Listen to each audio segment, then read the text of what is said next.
इतना सब समझने के बाद, अधिकारों की पृष्ठभूमि पे गहराई से जाने के बाद, अधिकारों का विस्तृत विश्लेषण करने के बाद अब हम कुछ मौलिक अधिकारों की बात करें।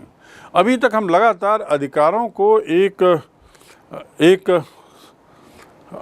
कॉमन बॉक्स में रखकर सोच रहे थे, बात कर रहे थे, लेकिन अब हम एक अलग अलग अधिकारों को लेकर बात करें कि जिन अधिकारों की हम बात कर रहे हैं, जो हमारे लिए इतने महत्वपूर्ण हैं, वे अधिकार हैं कौन कौन से। वे अधिकार, हमें वही अधिकार क्यों दिए गए हैं, दूसरे कुछ अन्य भी अधिकार हो सकते हैं क्या। तो अब हम आते हैं भारत के संविधान में मौलिक अधिकारों का प्रावधान। हमारे अपने देश के संविधान में कौन कौन से मौलिक अधिकार हैं। मैंने शुरू में बताया था कि विभिन्न देशों में मौलिक अधिकारों की संख्या अलग अलग है। देश के भूगोल, उसकी परिस्थिति, उसकी आवश्यकताएं, उसकी आर्थिक सीमाओं को देखते हुए अलग अलग देश में अलग अलग मौलिक अधिकार दिए गए हैं और उनकी संख्या भी अलग अलग है। भारत की बात करें तो भारत का संविधान लागू होता है 26 जनवरी 1950 और संविधान के भाग 3 में अधिकारों का प्रावधान किया गया है। इसमें प्रारंभ में 1950 में जब संविधान लागू हुआ तो 7 मौलिक अधिकारों का प्रावधान था। कितने? 7। लेकिन 44वां संशोधन जो 1979 में होता है, उसमें एक अधिकार को हटा दिया गया। मैंने आपको शुरू में बताया, बीच में अभी कुछ देर पहले, कि अधिकारों की संख्या कम ज़्यादा होती है, कम ज़्यादा की जा सकती है, अधिकारों के कुछ प्रावधानों को हटाया जा सकता है, अधिकारों में कुछ नए प्रावधानों को जोड़ा जा सकता है, लेकिन ये सब तभी जब संवैधानिक संशोधन की प्रक्रिया से गुजरा जाए।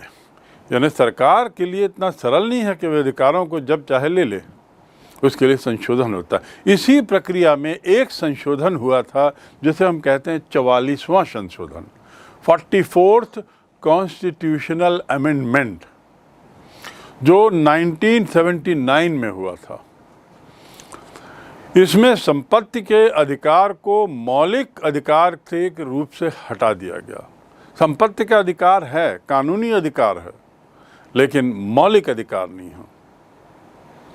क्यों इसे जोड़ा गया था, क्यों इसे हटाया गया, इसकी पृष्ठभूमि क्या है, इस पर हम आगे बात करेंगे। फिलहाल हम इतना जानें कि 1950 के 7 मूल अधिकार, मौलिक अधिकार अब घटकर 1979 के बाद अब 6 मौलिक अधिकार रह गए हैं। इन 6 अधिकारों को क्रमवार थोड़ा हम देखें। पहला है समानता का अधिकार, राइट टू इक्वालिटी, समानता का अधिकार।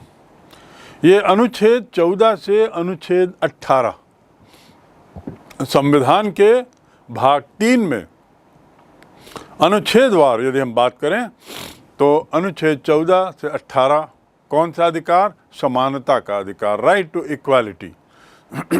दूसरा, स्वतंत्रता का अधिकार। महत्व की दृष्टि से स्वतंत्रता का अधिकार अत्यधिक महत्वपूर्ण है। तो स्वतंत्रता का अधिकार अनुच्छेद 19 से अनुच्छेद 22 तक, यानी कितने अनुच्छेद? 4 अनुच्छेदों में स्वतंत्रता के अधिकार को परिभाषित किया गया है और स्वतंत्रता के अधिकार का दायरा बनाया गया है। तीसरा अधिकार है शोषण के विरुद्ध अधिकार। शोषण अर्थात एक्सप्लॉयटेशन, दुरुपयोग। किसी ज़्यादा ताकतवर द्वारा कम ताकतवर की, अमीर द्वारा गरीब की जो वंचित नहीं हैं उनके द्वारा वंचितों के साथ जो दुर्व्यवहार होता है उसे शोषण कहते हैं। तो शोषण के विरुद्ध अधिकार, यहाँ पर एक चीज बड़ी स्पष्ट रखें कि जो 6 अधिकारों का हम जिक्र कर रहे हैं उसमें यही एक अधिकार है जिसमें के विरुद्ध आता है, अदरवाइज वो टू आता है या का आता है। जैसे समानता का अधिकार, स्वतंत्रता का अधिकार। तो कई बार गलती से हम लोग इसे लिख देते हैं तीसरे अधिकार को शोषण का अधिकार। शोषण का अधिकार हमको नहीं है, किसी का दुरुपयोग करने का अधिकार हमको नहीं है। तो इसलिए आपको ये याद रखना होगा कि इस अधिकार को आप शोषण के विरुद्ध अधिकार लिखें, अन्यथा इसके मायने हो जाएंगे कि आप शोषण के पक्ष में हैं, जो गैर कानूनी है। शोषण के विरुद्ध अधिकार जो है वो अनुच्छेद 23 से अनुच्छेद 24 है, अर्थात 2 अनुच्छेदों में इसे समाहित किया गया है। शोषण के विरुद्ध अधिकार। चौथा अधिकार जो अनुच्छेदों के क्रम में हमारे संविधान के भाग 3 में है वह है धार्मिक स्वतंत्रता का अधिकार, right to freedom of religion. Right to freedom of religion, यहां भी टू आता है, का आता है, धार्मिक स्वतंत्रता का अधिकार। इसमें धर्म संबंधी बातों पर कुछ अधिकारों का जिक्र हुआ है। इन हर एक अधिकार का विस्तार से हम अध्ययन करेंगे आगे। फिलहाल हम क्रमबद्ध तरीके से जान लें कि किस क्रम में हमारे संविधान में इन अधिकारों का प्रावधान किया गया है। तो चौथा है धार्मिक स्वतंत्रता का अधिकार, जो अनुच्छेद 25 से अनुच्छेद 28 यानी 4 अनुच्छेदों में समाहित है। पांचवा है सांस्कृतिक तथा शिक्षा संबंधी अधिकार। सांस्कृतिक तथा शिक्षा संबंधी अधिकार, cultural and educational rights. Cultural and educational rights ये मात्र 2 अनुच्छेदों में स्पष्ट कर दिया गया है इस अधिकार को, अनुच्छेद 29 और अनुच्छेद 30। इसका संबंध संस्कृति से है, इसका संबंध शिक्षा से है। और अंतिम है संवैधानिक उपचारों का अधिकार। छठवां और अंतिम अधिकार संवैधानिक उपचारों का। ये संवैधानिक उपचार क्या है? अंग्रेजी में इसे हम कहते हैं right to constitutional remedy. Remedy यानी इलाज, उपचार। रेमेडी अर्थात REMEDY, रेमेडी अर्थात इलाज, उपचार। संवैधानिक इलाज का अधिकार, संवैधानिक उपचार का अधिकार, इसके मायने क्या हैं? फिलहाल आप इतना ही जानें कि न्याय का अधिकार, एक तरीके से ये अधिकार न्याय पाने का अधिकार देता है हमें। इस पर हम आगे फिर विस्तार से चर्चा करें। तो इस प्रकार ये 6 अधिकार हमारे हैं, अनुच्छेद 14 से प्रारंभ होकर अनुच्छेद 32 तक संवैधानिक उपचारों का अधिकार अर्थात अनुच्छेद 32। बीच का एक अधिकार कहाँ है? अनुच्छेद 21, 31। इस पर हम आगे बात करेंगे कि अनुच्छेद 31 कहाँ गायब हो गया। पर आप याद रखें 14 से शुरू होता है और 32 पे समाप्त होता है। हमारे अधिकारों के बारे में जो जिक्र है संविधान में वो इस प्रकार है। अब हम एक एक करके एक एक अधिकार को विस्तार से समझें। सर्वप्रथम जैसे मैंने बताया समानता का अधिकार। समानता का मतलब क्या है? भारत के परिप्रेक्ष्य में हमारे यहाँ बहुत से ऐसे तरीके हैं जिससे समान असमान की भावना पैदा की जाती है, बहुत से तरीकों से। एक दूसरे को कम ज़्यादा आंका जाता है, चाहे वो महिला पुरुष हो, चाहे जाति के आधार पर असमान हो। चाहे आर्थिक स्थिति में असमान हो, चाहे अध्ययन के क्षेत्र में असमान हो, भारत के परिप्रेक्ष्य में यदि बात करें तो यहाँ बहुत तरह की असमानताएं हैं। इसी को ध्यान में रखते हुए यदि लोकतंत्र को सक्षम, यदि लोकतंत्र को वास्तव में सही मायने में लोकतंत्र बनाना है तो सबसे महत्वपूर्ण हो जाता है समानता का अधिकार, और इसीलिए इसको सबसे पहले रखा गया है। एक लोकतांत्रिक देश में जहां सब लोग मतदाता हैं, सब समान हैं, मतदान की आयु 18 वर्ष, बस इसके बाद और कोई योग्यता भारत में मतदान करने के लिए नहीं है।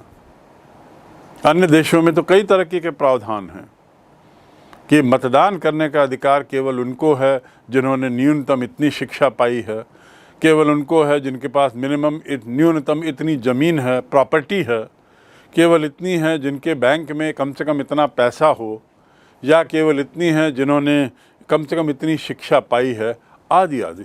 भारत में ऐसा किसी भी तरह का क्वालिफ़िकेशंस, योग्यताएं और नहीं जोड़ी गई हैं मतदान के अधिकार के संबंध में। सभी को मत देने का अधिकार है, हर वह व्यक्ति जो 18 की उम्र पार कर गया है, और ये इसलिए किया गया कि सब लोग बराबर हैं। देश का हर नागरिक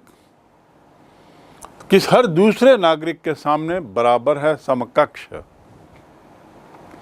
मौलिक अधिकारों में इसीलिए लोकतांत्रिक सफलता को सुनिश्चित करने के लिए समानता के अधिकार को सबसे पहला स्थान दिया गया है। ये वाला अधिकार जो है समानता का, देखा जाए तो भारतीय लोकतंत्र का आधार स्तंभ है।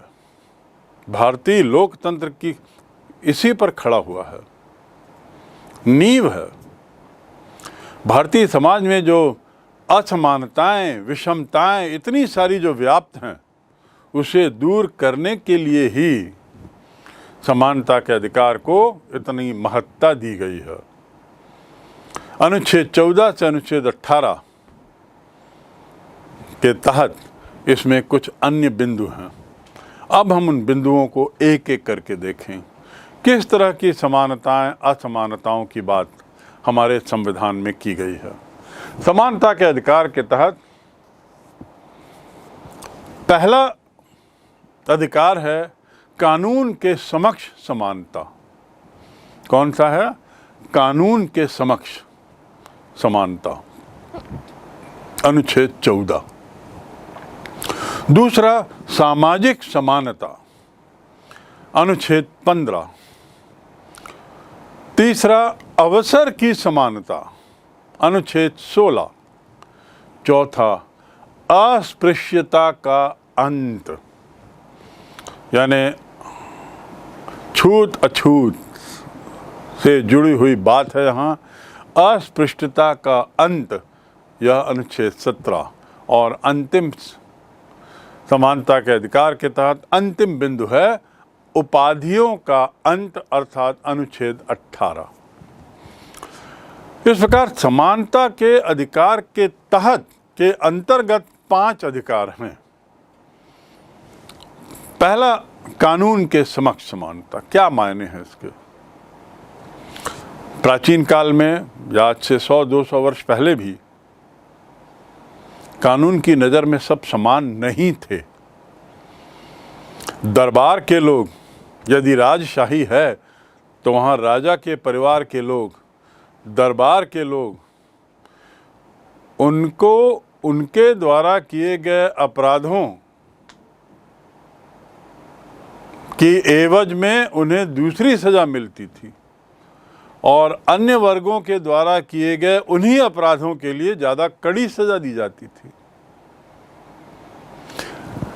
समाज के उच्च वर्ग, धनाढ्य वर्ग, प्रभावशील वर्ग, चाहे वे दरबारी हों, चाहे वे राजा हों, चाहे राज परिवार से जुड़े हुए लोग हों, चाहे सत्ता से जुड़े हुए लोग हों, इन लोगों के लिए कुछ अलग ही प्रावधान थे। बहुत सी चीज़ों में, मात्र सजा के मामले में ही नहीं, सुख सुविधाओं के मामले में भी, भौतिक सुखों के मामले में भी, सरकार द्वारा दी जा रही सुविधाओं के मामले में भी इन लोगों के लिए अलग प्रावधान था। और निम्न वर्ग, निर्धन वर्ग, कमज़ोर वर्ग, महिलाओं, इनके लिए संवैधानिक प्रावधान अलग थे। तो वो समानता नहीं थी।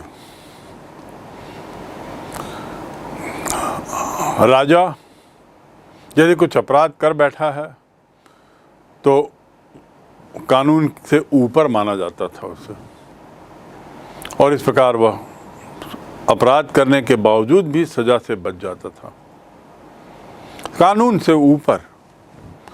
अब ऐसा नहीं है।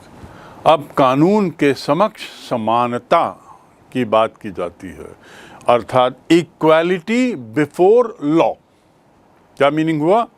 Equality before law. संविधान की नज़र में सब बराबर हैं, कोई ऊंच नीच नहीं, किसी भी तरह का भेदभाव नहीं, चाहे वो स्त्री हो पुरुष हो, चाहे हिंदू मुसलमान सिख हो, चाहे वो बड़ा हो छोटा हो, आर्थिक रूप से निर्धन हो या आर्थिक रूप से अमीर हो, उच्च पद में हो या निम्न पद में हो, किसान हो, मजदूर हो या अधिकारी हो, कोई भी हो, मंत्री हो या कोई भी हो,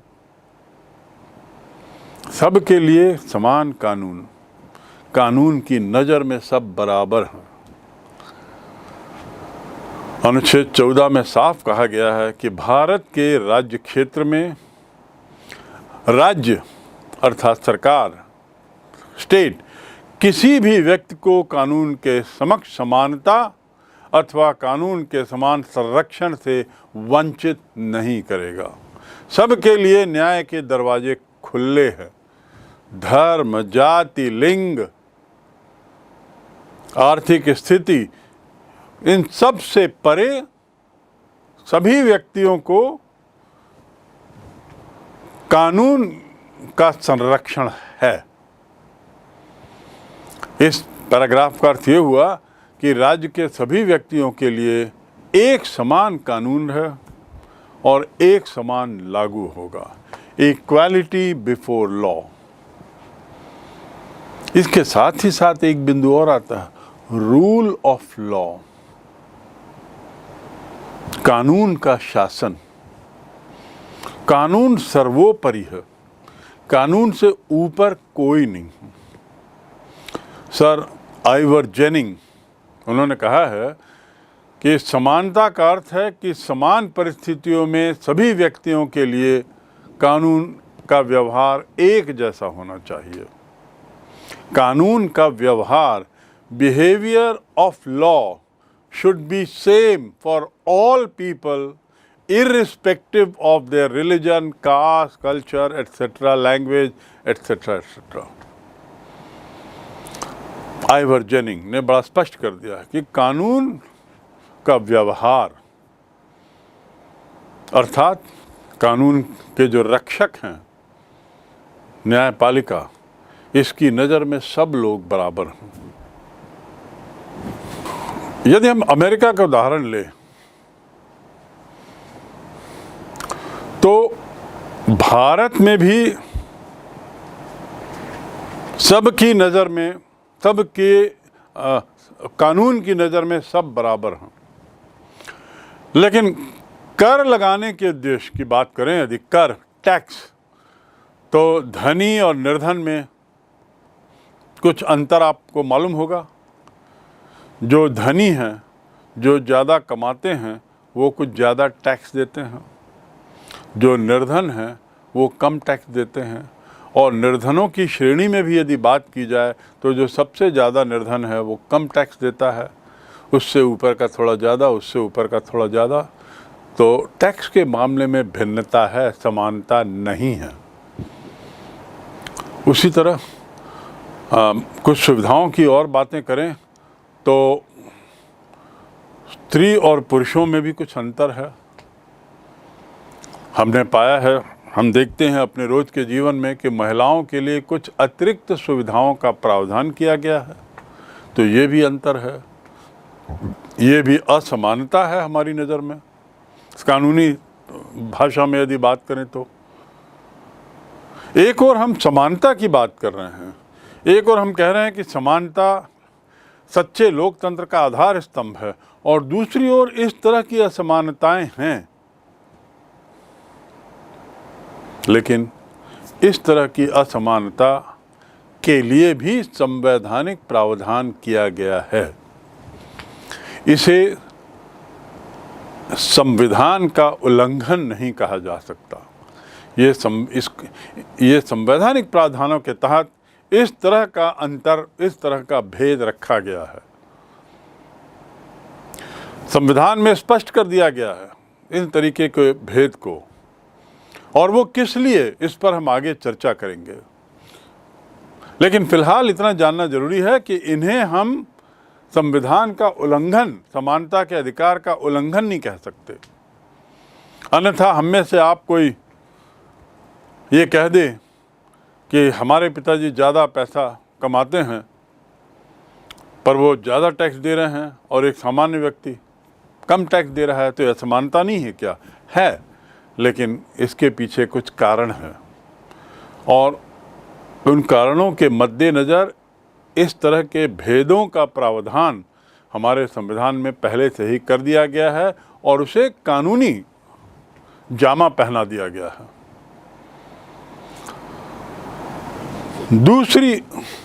दूसरा अधिकार जो समानता के तहत, समानता की श्रेणी में है, वह है सामाजिक समानता की स्थापना।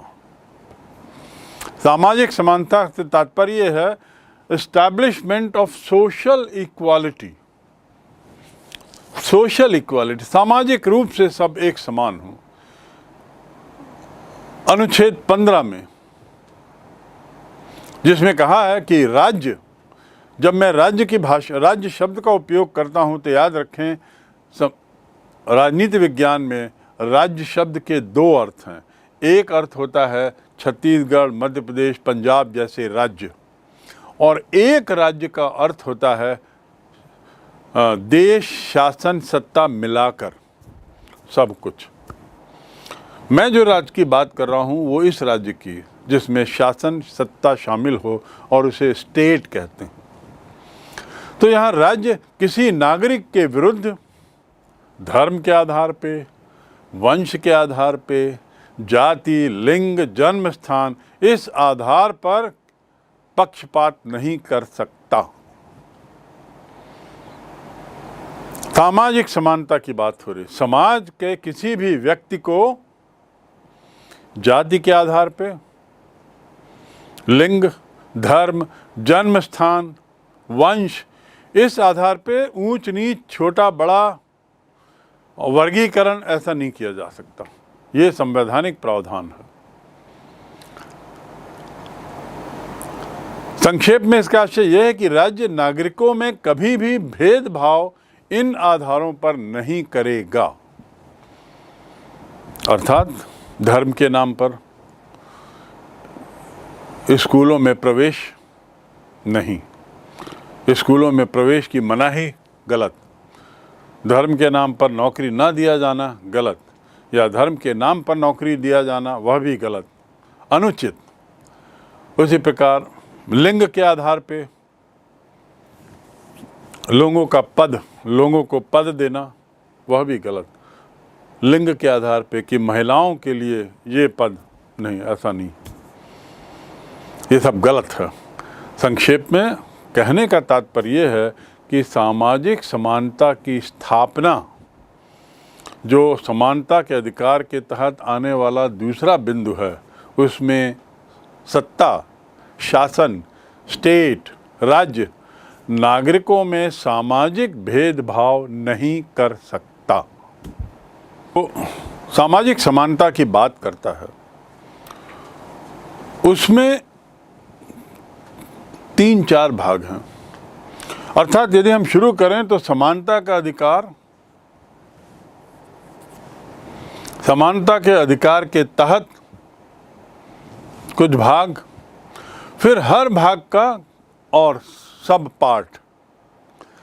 तो जो दूसरा भाग था जिसमें हम सामाजिक समानता की बात कर रहे हैं, उसमें दूसरा बिंदु है कि केवल धर्म, जाति, लिंग के आधार पर किसी भी नागरिक को दुकानों, होटलों, भोजनालयों, सार्वजनिक स्थानों में मनोरंजन के लिए प्रवेश से नहीं रोका जा सकता। दुकानों, होटलों, भोजनालयों, सार्वजनिक स्थानों जो मनोरंजन के हों या किसी अन्य उद्देश्य से हों, वहाँ पर प्रवेश से नहीं रोका जा सकता। ये तो हो गया 15(2) और उसका भाग क।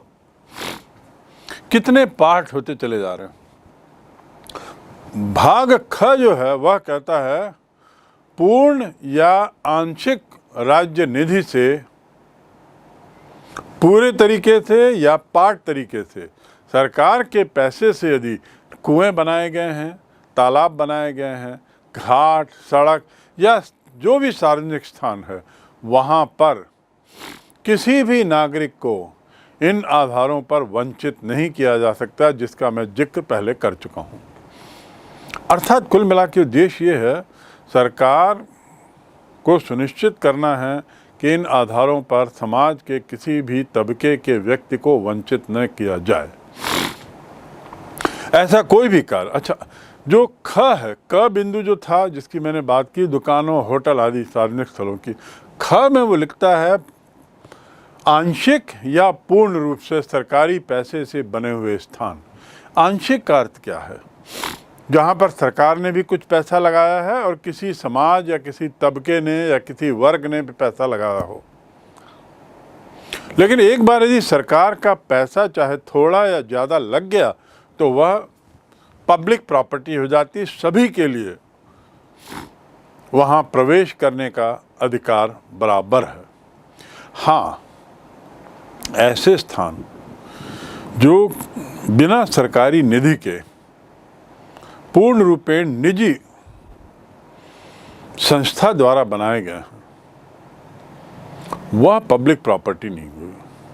वहाँ पर इस अधिकार को उस रूप में लागू नहीं किया जा सकता जिस रूप में इसमें लिखा गया है। क्यों? क्योंकि वह निजी संपत्ति है। निजी संपत्ति बनाम सरकारी संपत्ति। तो भाग ख जो है वह सरकारी संपत्ति की बात कर रहा है, या ऐसे संपत्ति की जिसमें सरकार का थोड़ा पैसा लगा हो, चाहे वो तालाब हो, सड़कें हों, कुएं हों, घाट हों नदी के, और कुछ अन्य सार्वजनिक स्थान हो, वहाँ पर किसी को भी वंचित नहीं किया जा सकता। ये तो बात हुई सामाजिक समानता की। सामाजिक समानता के दो भाग, दोनों का मैंने जिक्र किया, और भाग 2 के 2 भाग